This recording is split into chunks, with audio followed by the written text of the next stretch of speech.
नमस्कार प्रिय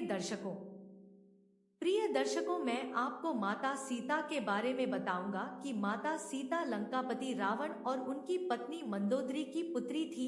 आइए जानते हैं। माता सीता मिथिला नरेश जनक की पुत्री थी और इसी कारण उन्हें जानकी भी कहा जाता है। माता सीता को महालक्ष्मी का अवतार माना जाता है, जिनका विवाह भगवान विष्णु के अवतार श्री राम के साथ हुआ था। उनके जन्म से जुड़ी कथा इस प्रकार है। एक बार मिथिला में बहुत ज्यादा सूखा पड़ा। लोग पानी की एक एक बूंद के लिए परेशान हो गए।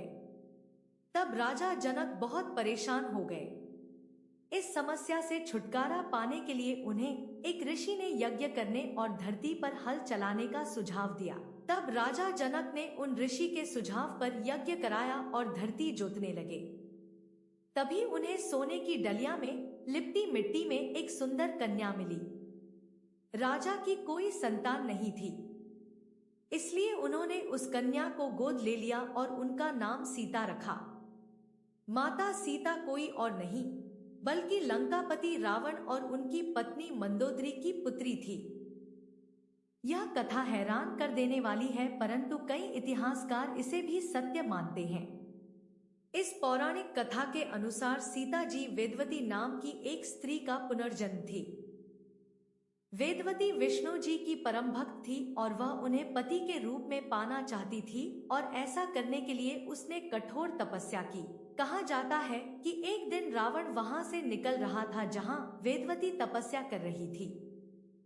उसकी सुंदरता देख रावण मोहित हो गया और वेदवती को अपने साथ चलने के लिए कहा, लेकिन वेदवती ने साफ इनकार कर दिया।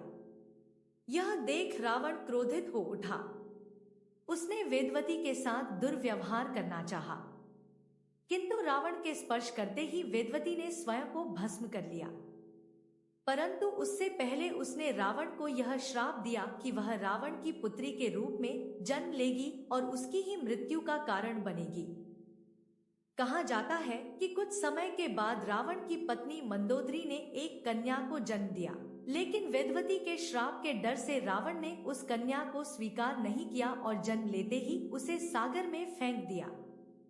सागर की देवी वरुणी ने उस कन्या को धरती की देवी पृथ्वी को सौंप दिया।